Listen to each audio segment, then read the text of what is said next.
Hello दोस्तों, कहानी की इस नई सीरीज़ में आप सभी का स्वागत है।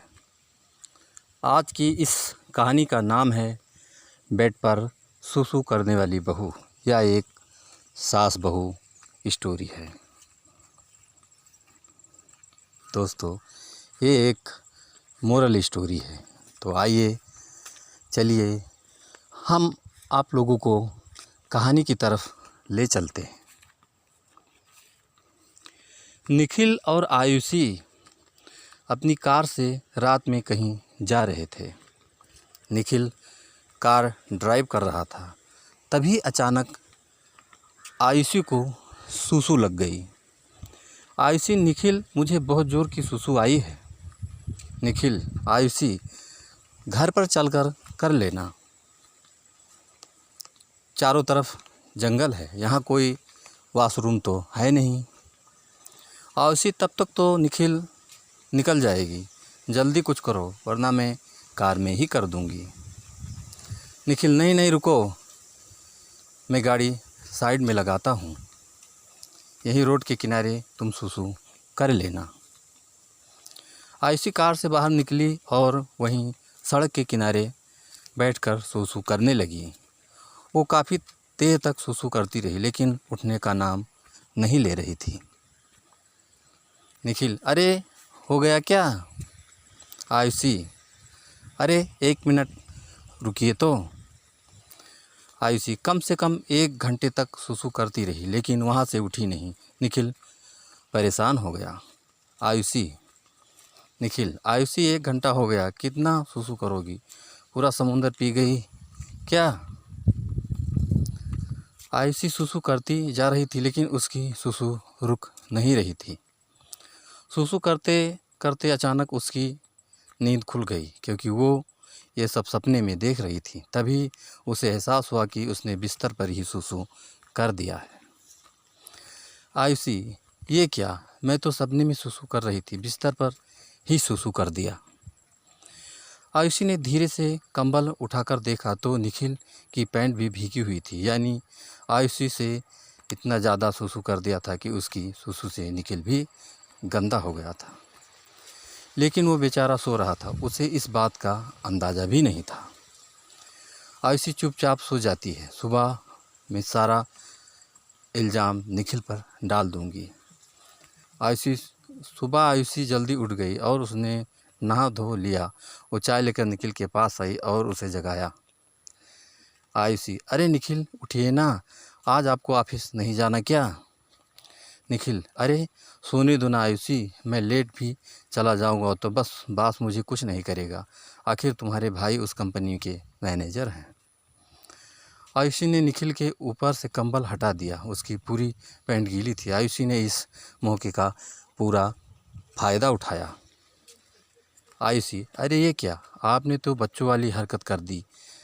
आप अभी तक बिस्तर पर ही सुसु कर देते हो। ये देखिए, आपकी पूरी पैंट गीली हो गई है। निखिल चौंक कर उठ गया। उसने अपनी पैंट देखी तो पूरी गीली थी। निखिल, अरे ये क्या हो गया? मैंने तो बिस्तर पर ही सुसु कर दिया और मुझे पता भी नहीं चला।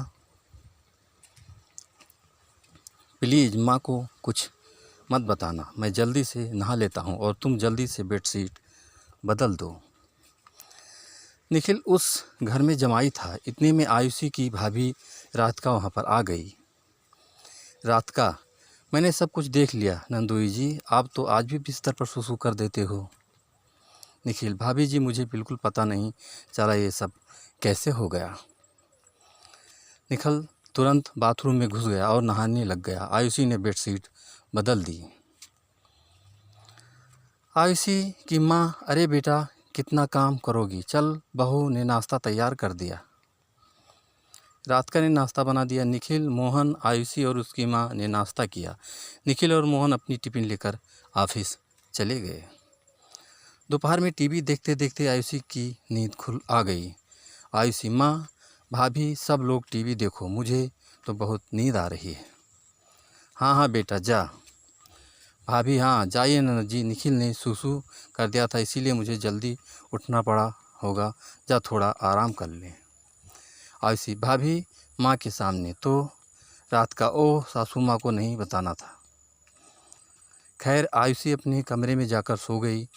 जैसे उसकी आँख लगी वैसे वो एक बार फिर से सपना देखने लगी, जिसमें वो पहाड़ों पर बैठकर सुसु कर रही थी। अचानक जैसे ही उसकी नींद खुली उसने देखा कि पूरा बिस्तर गीला हो चुका था।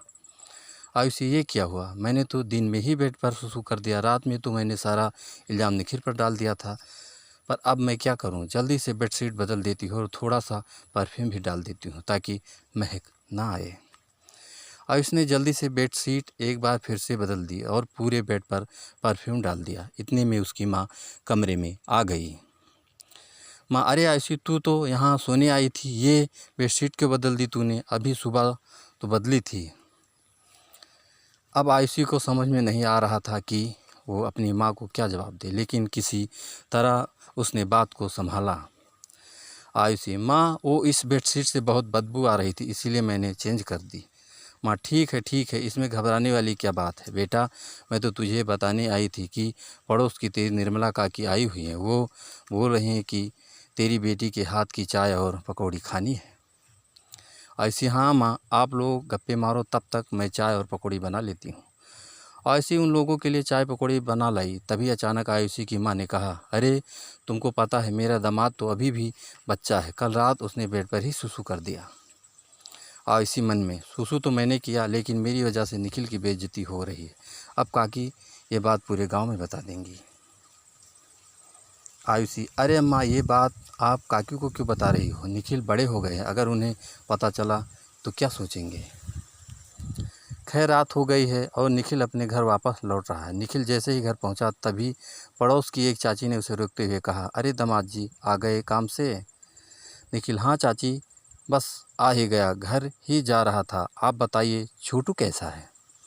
चाची, छोटू तो ठीक है निखिल, वो भी काफ़ी समझदार हो गया है, अब तो वो बिस्तर पर सुसु भी नहीं करता। अरे तू इतना बड़ा हो गया है फिर भी आज बिस्तर पर सुसु कर देता है। निखिल, अरे चाची ऐसा कुछ नहीं है, ये आप क्या कह रही हैं? चाची, अरे बेटा मुझे कैसे शर्माना, शर्माओ मत, अपने घर जाओ। निखिल घर आते ही आयुषी पर टूट पड़ा। निखिल, आयुषी, तुम मेरा मजाक उड़ाने का मौका नहीं छोड़ती। गांव की ममता चाची को तुमने क्या बताया कि मैंने बिस्तर पर सुसु कर दिया? हाँ। इससे पहले कि आयुषी कुछ बोल पाती उसकी माँ वहाँ आ गई। माँ, मेरी बेटी पर गुस्सा करने की कोई ज़रूरत नहीं है, वो ज़रूरी तेरी काकी ने बताया होगा पूरे गाँव को। राधिका, हाँ दामाद जी, कल सासू माँ ने मजाक मजाक में उनसे बता दिया, उन्होंने तो पूरे गांव में ही बता दिया। निखिल, क्या सासू माँ, आप भी कमाल करती हो, आपको पता है ना कि काकी की पेट में कोई बात पचती नहीं।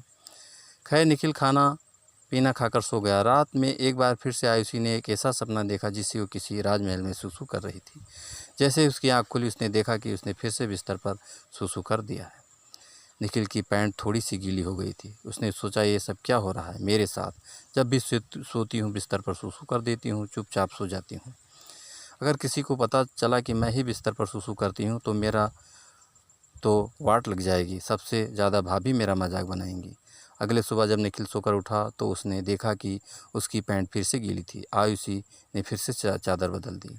निखिल, आयुषी, मुझे लगता है कि मुझे डॉक्टर को दिखाना पड़ेगा, कोई ना कोई प्रॉब्लम ज़रूर हो गई है, इसी वजह से मैं बिस्तर पर सुसु कर देता हूँ।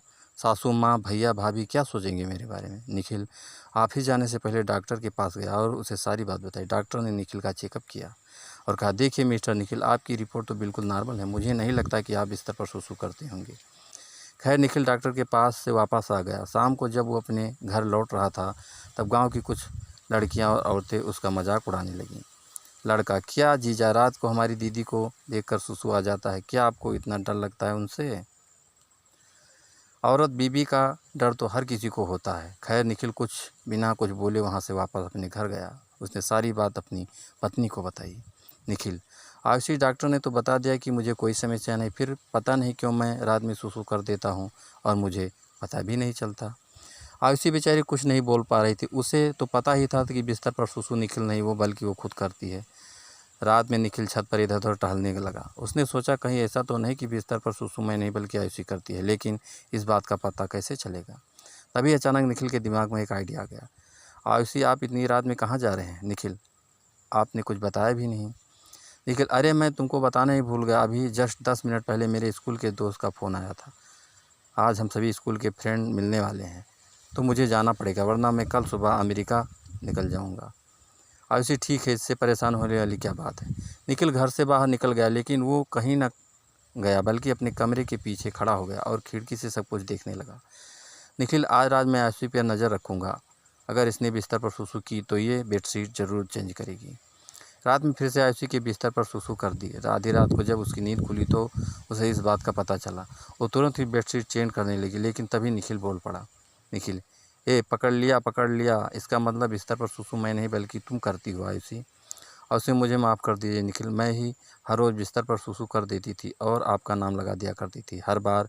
प्लीज़ आप किसी को मत बताना। निखिल, अरे नहीं बताऊँगा यार, तुम कल मेरे साथ डॉक्टर के पास चलना, सब ठीक हो जाएगा।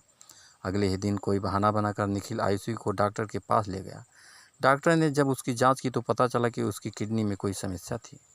इसी वजह से जैसे ही वो पानी पीती थी, थोड़ी देर बाद उसे सुसु लग जाती थी। डॉक्टर ने उसे दवाई दी और उस दिन से ही आयुषी का बिस्तर पर सुसु करना हमेशा के लिए बंद हो गया। तो दोस्तों, ये कहानी आपको कैसी लगी हमें कमेंट करके ज़रूर बताना। और दोस्तों, अगर अभी तक आपने हमारे चैनल को सब्सक्राइब नहीं किया है तो प्लीज़ आप हमारे चैनल को सब्सक्राइब कर लीजिए, जिससे इसी तरह अच्छी और नई कहानियाँ आप लोगों के बीच पहुंचाता रहूं और आप लोग कहानियों का आनंद उठाते रहें। तो अगली कहानी में फिर मिलेंगे, तब तक के लिए नमस्कार।